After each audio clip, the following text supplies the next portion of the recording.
Hi everyone, I'm Michelle Butler. I'm in charge of the Data Relevancy, Locality, Diversity, and More Data Challenge, basically. What I've asked our distinguished panel, very distinguished, to introduce themselves and then to spend about 5 minutes to tell me or tell us what is their most important data item that doesn't exist today that they absolutely have to have, and tell us why it's so important to them. So let's see, who was first? Okay, that's my question to them. And I think this is Don. Should we just introduce everybody first? I think so. Okay, let's introduce everybody first, and then we will go into Don's slide. Go ahead. Why don't you go ahead and start? Okay, I'm Dave Fellinger. I'm the Chief Scientist of Data Direct Networks, and so I get to talk to a lot of users of storage systems. I'm John Stone. I work in the Theoretical and Computational Biophysics group over at the Beckman Institute here at University of Illinois, and I am the lead developer of a visualization and analysis program for the molecular simulations we do. I'm Don Petrovic. I work here at NCSA.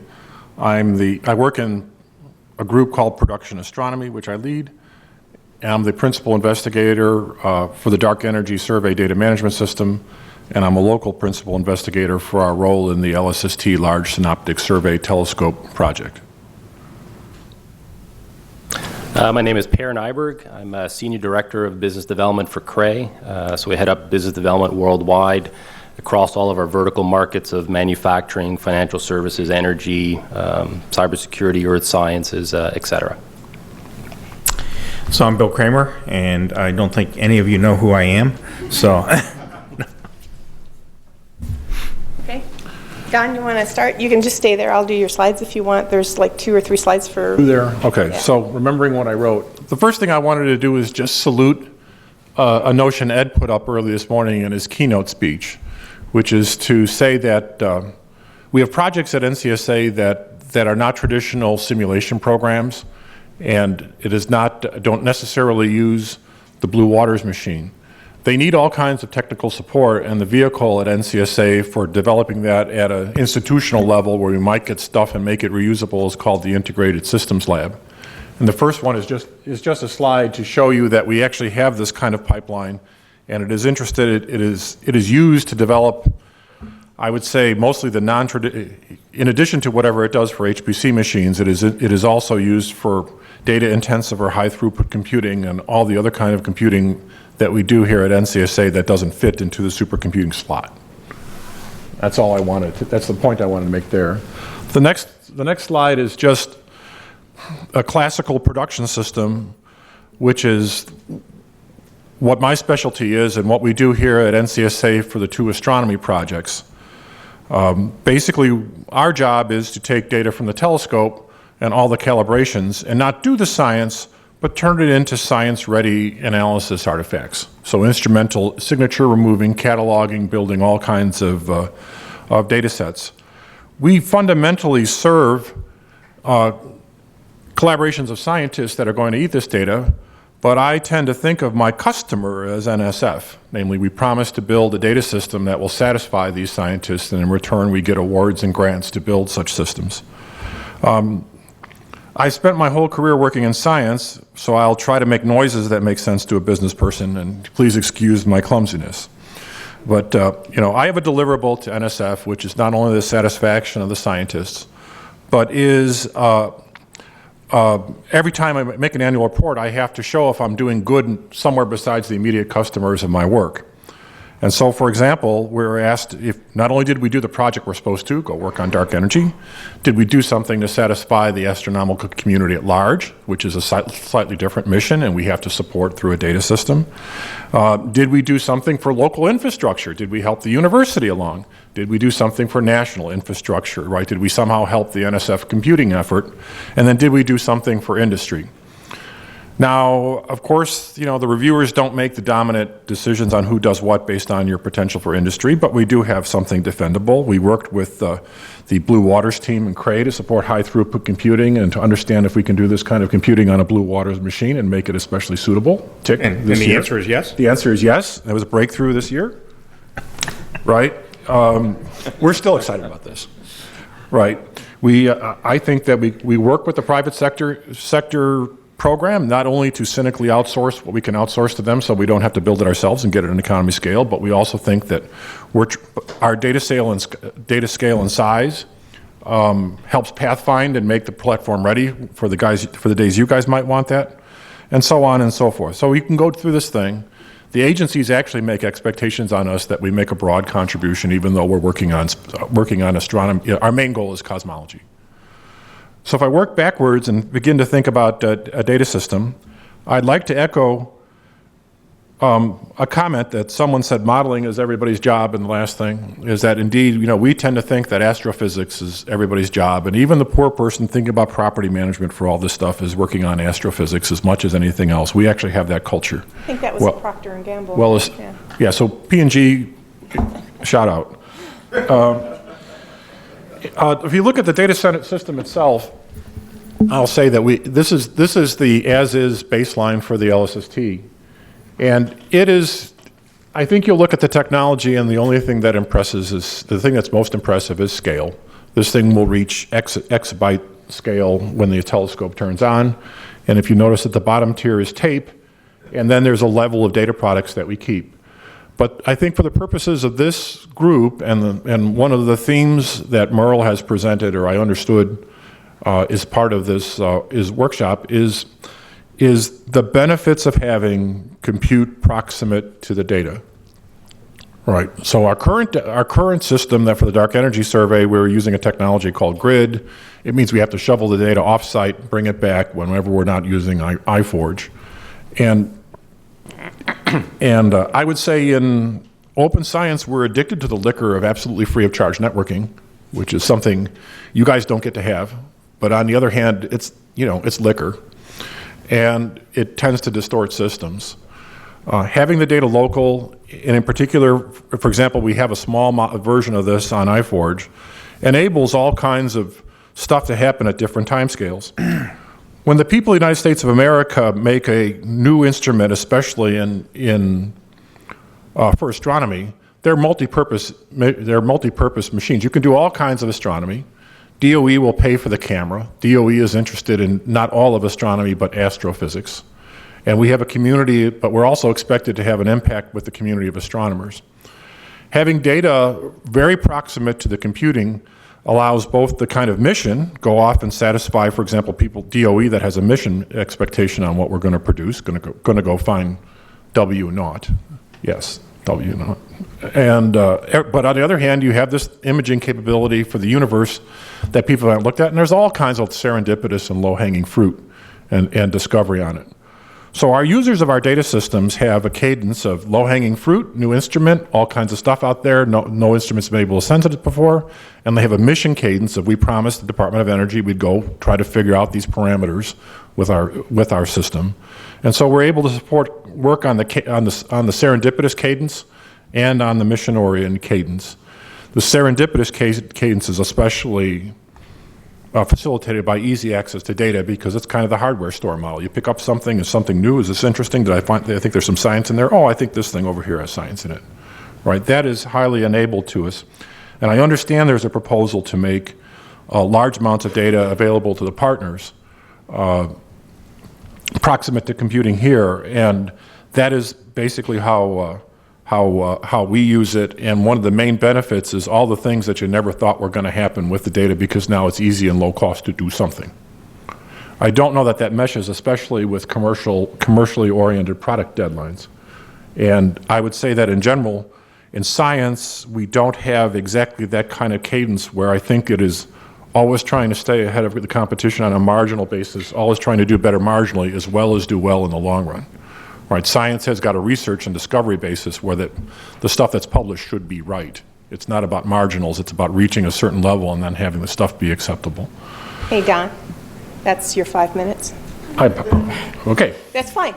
So answer the question. What is the most important item here that doesn't exist that you think is like top notch, you've got to have? So I would say the locality of data to compute as an enabler of efficiencies. Okay. All right. Thank you. Dave, you're up next. Let me stop my stopwatch and start that. All right, okay. You can stand. What do you want to do? Do you want to stand or you want to sit? Okay. I'm fine. Okay, as I mentioned before, I'm kind of a global resource for our company.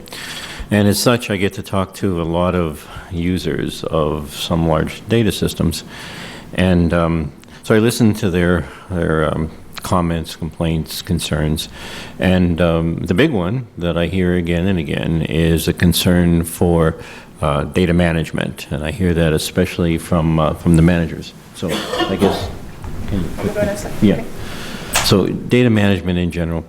And so I put together some material based on what I hear and those concerns and some of the things that I think should be done and kind of suggestions in that area. What I've and this is an informal study based upon who I've talked to, but what I found in general is that the academic community seems to be ahead of the private sector in terms of data management. In fact, the academic community is even ahead of the federal sector in terms of data management. For example, we have a large private sector organization that's still doing their data management and long-term storage using DMF. And while DMF is an excellent tool and has been for many years, it's very human intensive in terms of management. You have to have somebody actually doing the right things to assure that the data is there. And on the flip side of the coin, we have the University College London writing rules under IRODS specifically to automate data services as much as possible.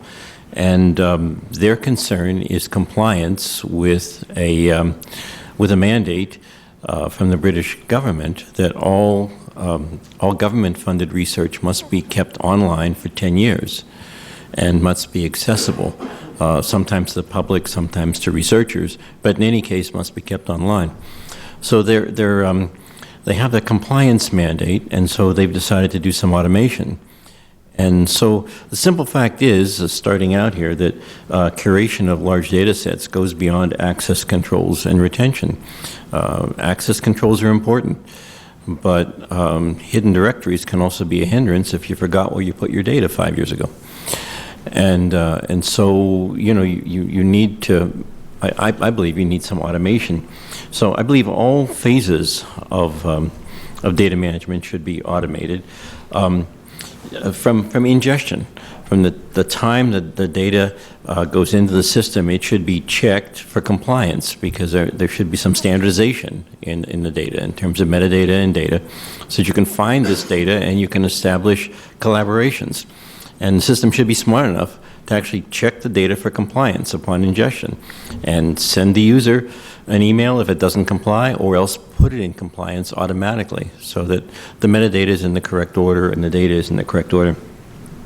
At that point in time, access rights can be generated, and sometimes that depends on who's actually done the research. If, as I said, at UCL, it's government funded, then of course access rights have to be to other researchers and to the public. If it's privately funded, then those access rights have to be constrained.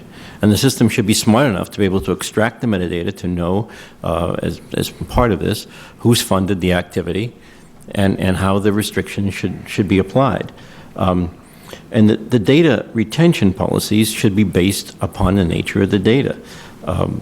Again, there's some rules in some areas, and it's important to be able to adhere to those rules. Distribution policies should be based on retention policies and a requirement for each site. So, in other words, it could be that I'm establishing collaborations with distant sites, and it might be that that because of the nature of a specific piece of data, which is going to be used a great deal, it could be that the data should be available in 2 sites, not just in 1 site or 3 sites. And in fact, that collaboration is enabled by the data distribution, and that's important. In some cases, access tracking is also very important. UCL, for example, has a facility where if you subscribe to the service, you get an email if your data was touched. Really handy if you're looking for additional funding. It's also handy for citations, right? Okay, it's also handy for citations to know the data is being cited. For example, what if your data is cited in a paper which is published 2 years after your data? Well, now the clock starts again, and your data is going to have to be kept online for 12 years instead of 10 years, or else you get a broken link. And the system has to be smart enough to know that, and it has to be smart enough to establish that whole catalog access rights and privileges. And of course, in all cases, the chain of custody and provenance must be maintained. The Patent Office is a good example of that, but it's also true in research data, and it's true in terms of engineering drawings and data might be necessary to produce a product. And finally, HSM schemes and sparse replication and movement between tiers should be automated. Again, it could be that you want to respect the long-term storage for data, but you might not need it online any longer, but you still have to have it there. So I think it's important to be able to respect those rights as well. And again, I think the entire process needs to be automated. So give me the next slide. So we've put together a graph with the entity relationships shown from data ingest, and simply put, the big three are property, policy, and procedure. You have a purpose which defines a property, which defines a policy, which controls a procedure, and which establishes a workflow. And so putting data into a system, into a collection, is not just a write operation. It's an entire ingestion operation, which includes cataloging and establishing a workflow. And so a workflow is established for each piece of data that's ingested, relating it to other pieces of data. And in fact, so what you're doing is you're taking a look at what subtype you've got in terms of archive, data grid, just a general collection, a digital library, or processing pipeline. It could be that you're entering a processing pipeline, and in fact, I don't know what the backlog is on some machines, but it could be that this particular data will not be used for processing for some period of time. It could be a month or two, in which case you don't want to put it right on the Scratch file system. You want to put it adjacent to the Scratch file system so that when it's necessary and when it's scheduled, when Moab tells you your job's coming, that has to be one of the inputs. And so then it should be moved to a file system closer to the machine, but certainly it can be on less expensive storage prior to that. And so this whole process, again, should be automated. This can be done with IRODs. And in fact, there are rules being written for the DataNet Federation Consortium, which will be publicly accessible. They're FreeBSD, which will allow exactly this type of data management, including persistent state information. I think of data as communication, right? I'm able to, with access privileges, I'm able to go to a library and pick up a book and place myself in a different century if I wish. And so you may be collaborating today with a researcher who hasn't been born yet. And so it's really important to have this data in the proper order to allow that collaboration. Time's up. Perfect. So we have no humans involved. No humans. And data locality so far. So two of the really important data items. I'll just keep remembering that. Okay, John, I think you're next.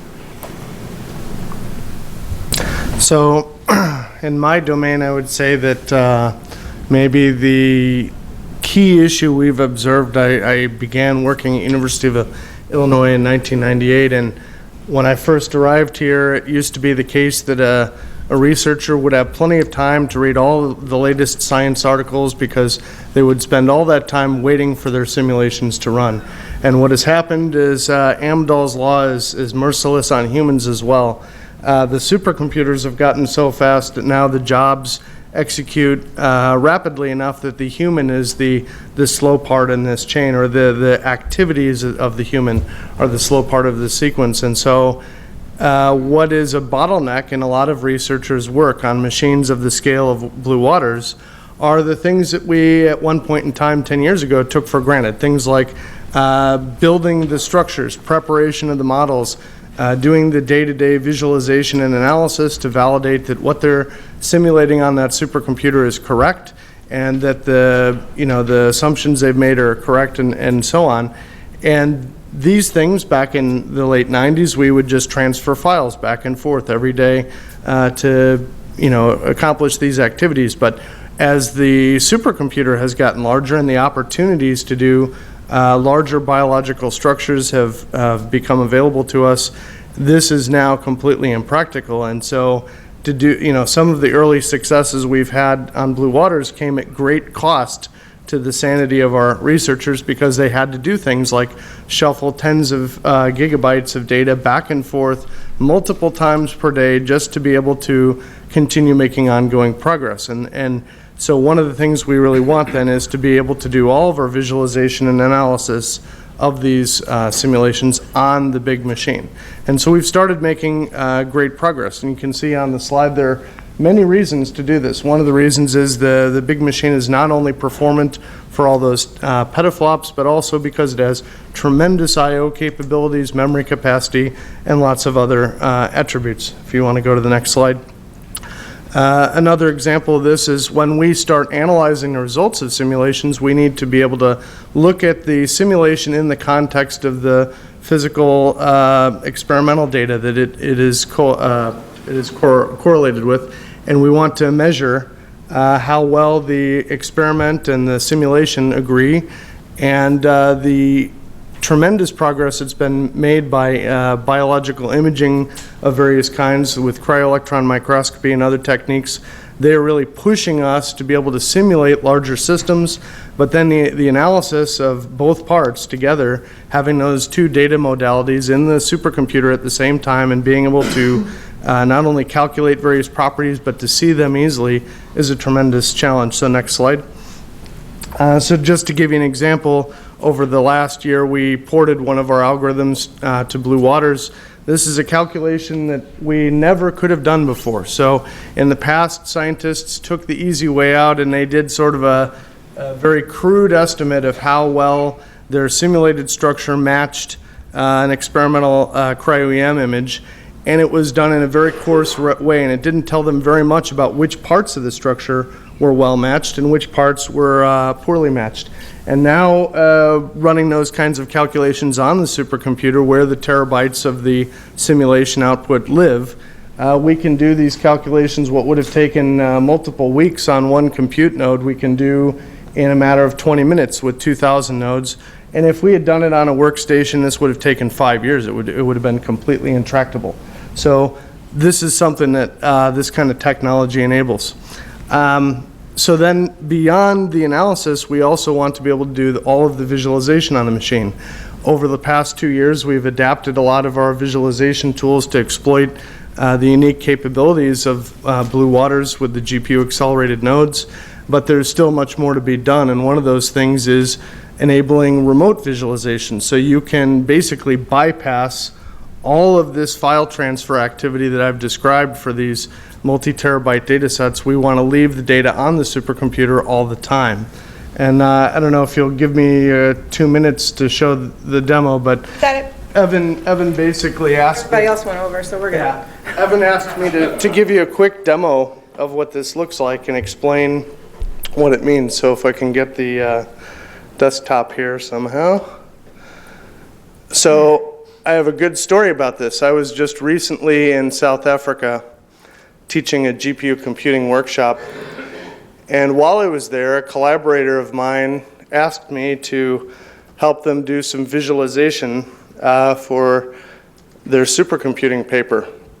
And of course, I thought to myself, well, this will be interesting, because I had a tiny laptop with me and they had a huge data set. So, but what I ended up doing is I copied their data from Switzerland to Illinois, and then I was able to using remote visualization technology like this, I could basically load up their simulation and do all the visualization in Illinois, but I was physically sitting in a hotel room in Cape Town.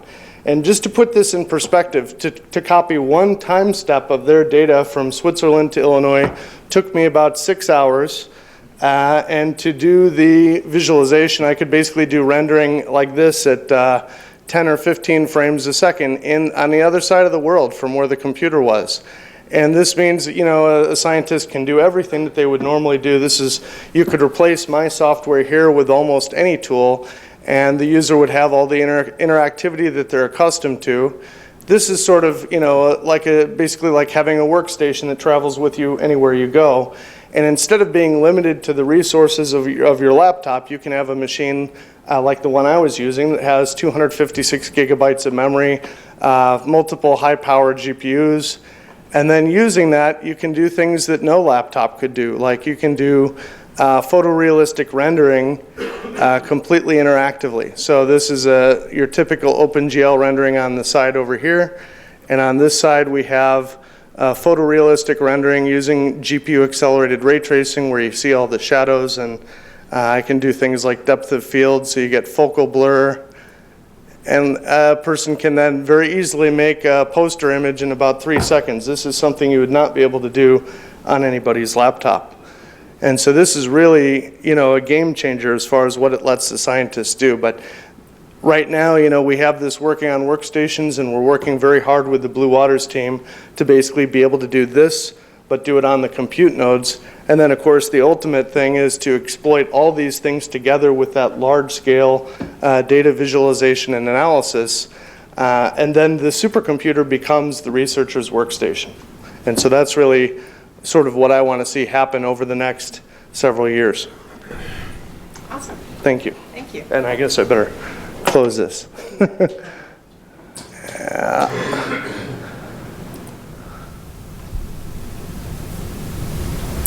Okay. Oh, I think, Harry, you want to go ahead next? Bill confessed that he was still working on his slides. I'm done. You're done? Okay. Did I talk long? I have no slides, so. Every once in a while, I work for him, right? All right. So I was thinking about how to answer this question. You know, when we look at workflows out especially in the commercial space, I started thinking about sort of, you know, where the users want these workflows to go. So the answer to the question is sort of a converged data architecture, if you will. And, you know, there's a few trends, observations in the data space that we see in the marketplace that I think complicate some of the things that have been even discussed in this panel. Things like, you know, computing close to the data, ownership of the data formats, right? I think all of these are aspects that are really, you know, they're realities or opportunities, but they are challenging the sort of traditional data models, if you will.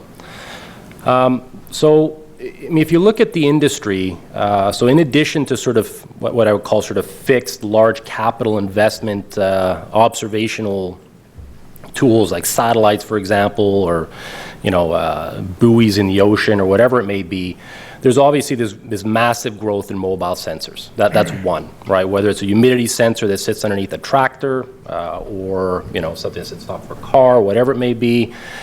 Also the growth in, you know, consumer or crowdsourced data.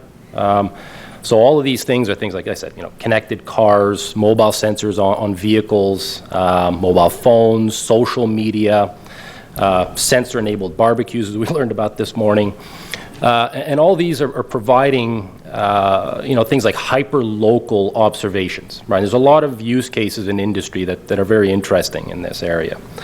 So these are, again, they're creating new workflows, and you know, they're you know, enhancing current ones as well. So for example, in the financial services space, you know, high-frequency trading, everybody's heard about that, and that there's this whole paradigm of trading fast, right? It's get as close to the speed of light as possible. Well, now what they want to do is start moving towards what they call trading smart, which is using not only tick data, but combine it with social media data. These are completely different areas, right? Both real time, but what it's doing is it's creating, again, changes in their workflows. Another one is, weather modeling, for example, where you are using not only, the global observation system, again, provided by satellites and airplanes and buoys, but also hyper-local data on, these mobile sensors that exist now. They're going to sit on fleets of cars, and, taxis and trucks and what have you, so that you can do things like, hyper-local air quality modeling and provide, traffic routing products to industry and government, right? So, and all of this affects, obviously, the infrastructure from the user's perspective and where the data comes from. So when you look at the data, what we hear is, people starting to talk about three sort of general areas. One is data right off the wire, right? So if you're a high-frequency trader, you're very interested in right off the wire. This is true real-time. It cannot rest at all, right? The second one is, recently at rest, right? So this can be in the minutes to the hours, and maybe this is the, the example of, air quality modeling for traffic routing. Maybe you only need updates every 5 or 10 minutes, not every microsecond. And I think the third one is, the sort of the deep history. And to some degree, I think a lot of what you see in government and academia kind of falls in that third one, right? These are data sets that have been, possibly generated decades ago, and you're doing reanalyses on them, but you have the time to do some deep analytics or deep simulation in these data sets. But all three are absolutely critical, and especially when you look from a commercial perspective, they need all three. So you can argue that all three are equally important. So whatever data infrastructure that you have below has to be converged in the sense that it supports all three. Again, in the high-frequency trading example, if they're not able to get feeds off of social media and tick data simultaneously, they can't produce that product. But at the same time, they're also interested in doing algorithmic, strategy backtesting, where they have some luxury of time to do this sort of deep analytics. So that's what we see, is really this, again, is converged architecture from a data perspective. And, ultimately, it's the laboratory or the workstation or the engineering desk that's evolving pretty rapidly. And I think in a few years' time, you'll start to see this converged data architecture with obviously the compute sitting around it. So. Okay, Bill? I also didn't get the memo that I was supposed to center my slide. Sorry. While you hook up, I will reset my clock. And then, so the ideas we have so far are no humans involved. Correct, Dave? John, I think that we are looking at, Don, it was keep all data local as much as possible. I also heard well and balanced, and that goes to what you talked about earlier in our blue water system as well and balanced. And then, let's see, blurring the lines between the machines so that our blue waters machine, as big as it could look like your laptop and your workstation. And I missed one important point because I got so into the demo, which is collaboration. So another key thing that the remote visualization allows us to do is call up an experimental collaborator who has no idea how to use an advanced supercomputer, but yet they can watch the visualization while we talk in a Skype session or on the phone. And for them, it's no harder than watching something on YouTube. And that's a sort of a transformative thing because it drags all of those other people into the fold. Before now, they weren't able to exploit the benefits of these supercomputers, but if you can bring that experience to them, that's a new thing. I agree. And then Per talked about the convergence of workflows and how all this new data electronics are converging and making more workflows and more data for us to rely on. Bill? Okay. So I have more than 2 slides. I really only have 1 slide about this, Yeah, but I have 2 announcements. One is a discovery, very new, or at least to me. Another is a kind of a product announcement, okay? So the discovery is I now have undeniable proof that Big computing, supercomputing, and big data are the same thing. So go to this little. Just edit the page?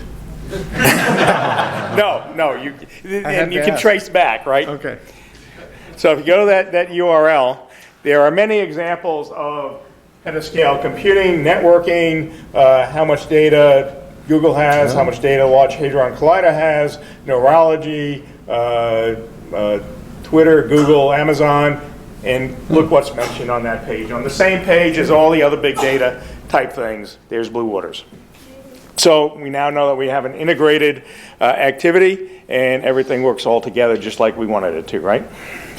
And So Wikipedia says so. What? And Wikipedia says so.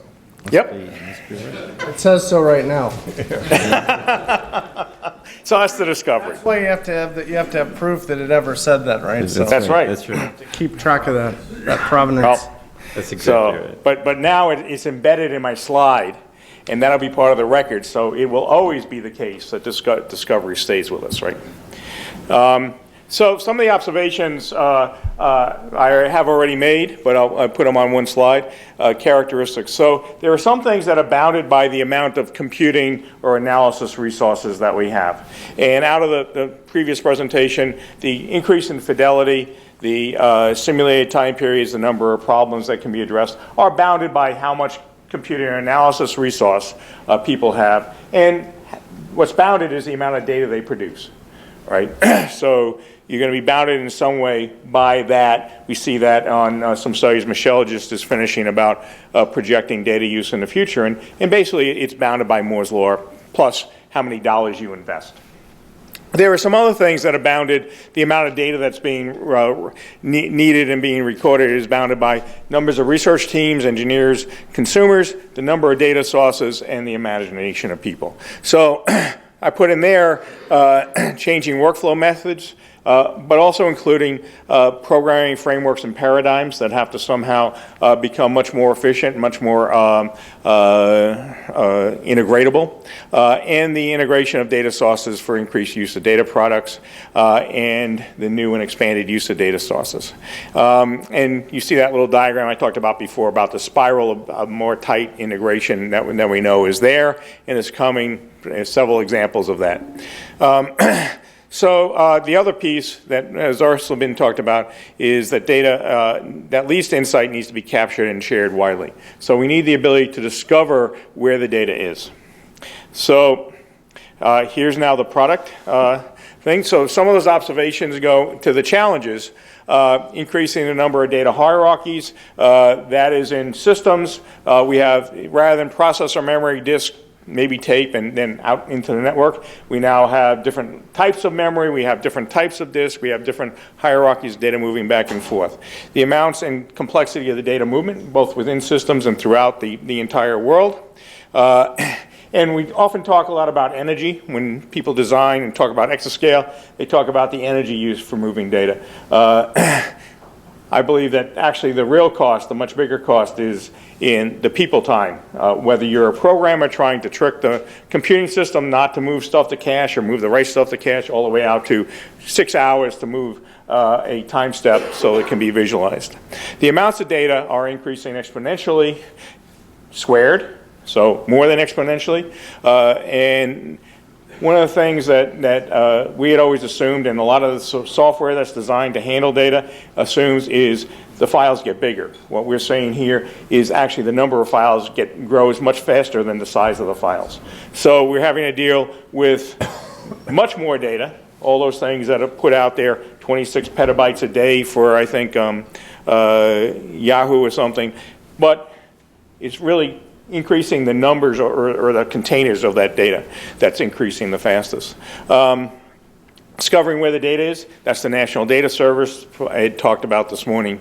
Replication is a common way of doing business, whether it's in Hadoop space or whether it's just because you copy things to 7 or 8 different versions of your workstation or whatever. That has to go away. That is something we have to be able to figure out how to not have to do. We try to do that here with rate and RAID so that we're not replicating data. And then documentation of data products. So all this things that we can find are have to be documented, metadata services, all the provenance that Don talked about.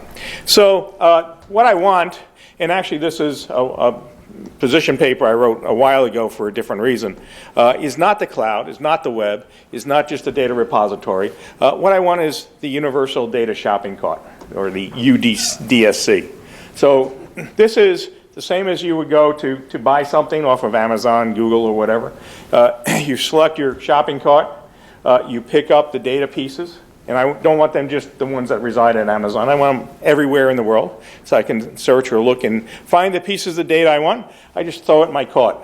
And I may throw a couple tools, like a data transformation here or a visualization there, into the cart, and then I click on checkout, and all of a sudden my data is all synthesized and analyzed for me, and I get presented with the data product I'm looking at, not having to do all the pieces of that work, gluing it all together, whatever.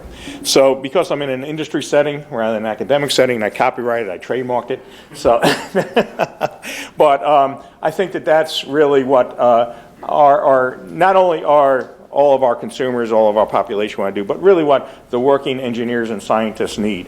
And right now we make it so hard to do this, to find the data, to select it, put it together. They have to know a lot about what the data means, what the tools are that transform it or analyze the data. We need to, I think, have that as our target when we talk about all these things, not the individual pieces. So with that, my announcements are done and my analysis is done. So. All right. And I was told to end this at 4:45. We're 2 minutes over. That was amazing. There are 5 perspectives, completely different, but they all have to do with data, and they all basically, and Bill did a good job summation, because no humans involved, you need a shopping cart, you need to be able to get all the data. But I'd really like to thank these guys. This has been a lot of fun listening to them. Thank you.